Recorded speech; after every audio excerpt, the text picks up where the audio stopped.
জমে উঠেছে রাজধানীর পশুর হাটগুলো। সকাল থেকে রাত পর্যন্ত ক্রেতা ও বিক্রেতাদের হাঁক ডাকে সরগরম হাটের প্রতিটি জায়গা। দরদাম শেষে কোরবানির পশু কিনেই বাড়ি ফিরছে অনেকে। রাজধানীর বিভিন্ন হাট ঘুরে বিস্তারিত জানাচ্ছেন আব্দুল্লাহ খান মুন্না। ঈদ যতই ঘনিয়ে আসছে, বেচা বিক্রি ততই বাড়ছে রাজধানীর কুরবানির হাটগুলোতে।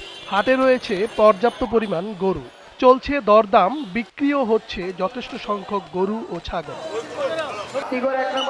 ক্রেতারা গরু কিনতে পেরে প্রকাশ করেছেন সন্তুষ্টি। 95 বাজার মোটামুটি ভালোই। হ্যাঁ ইনশাআল্লাহ ভালো। 47,000 নিছে, 47,000 মাশাআল্লাহ ভালো হয়েছে, অনেক খুশি হয়েছে।